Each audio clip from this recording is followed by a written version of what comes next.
दुनिया की सबसे ऊंची इमारत बुर्ज खलीफा के बारे में तो सभी जानते हैं, लेकिन क्या आप जानते हैं कि दुनिया की 10 सबसे ऊंची इमारतें कौन सी हैं? और क्या इन शीर्ष 10 इमारतों में से किसी भारतीय इमारत का नाम शामिल है या नहीं? यह स्पष्ट होना चाहिए कि दुनिया की सबसे ऊंची इमारतों में भारतीय इमारतें शीर्ष 10 में भी शामिल नहीं है, शीर्ष 100 में भी शामिल नहीं है। दुनिया की सबसे ऊंची इमारतों की बात करें तो टॉप 10 में चीन की 5 और मलेशिया, सऊदी अरब, अमेरिका और दक्षिण कोरिया की एक इमारत शामिल है। Council on tall buildings urban habitat के अनुसार बुर्ज खलीफा को दुनिया की सबसे ऊंची इमारत माना जाता है। यह दुबई, संयुक्त अरब अमीरात में स्थित है। मलेशिया की मर्डेका 118 दुनिया की दूसरी सबसे ऊंची इमारत है। इस इमारत में 118 मंजिलें हैं और इसकी ऊंचाई 678.9 मीटर है।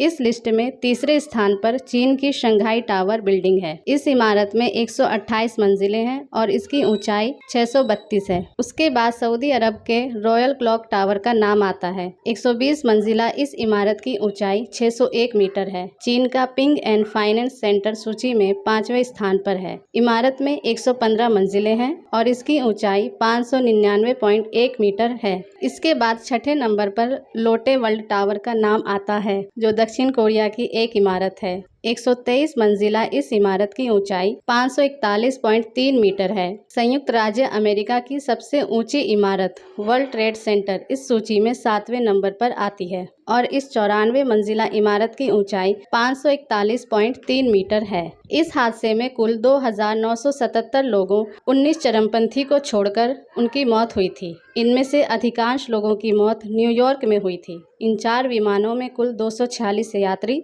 और चालक दल के सदस्य सवार थे। सबकी मौत हुई। वर्ल्ड ट्रेड टावर की दोनों इमारतों के गिरने से 2606 लोगों की मौत हुई। पेंटागन में हुए हमले में 125 लोगों की मौत हुई थी। चीन का ग्वांगझो सीटीएफ फाइनेंस सेंटर इस सूची में 8वें स्थान पर है। 9वें नंबर पर चीन की एकमात्र इमारत तियानजिन सीटीएफ फाइनेंस सेंटर है। इसके बाद सूची में 10वें स्थान पर चीन की CITIC टावर बिल्डिंग का नाम आता है, जिसकी ऊंचाई 527.7 मीटर है और इस बिल्डिंग में 109 मंजिल है।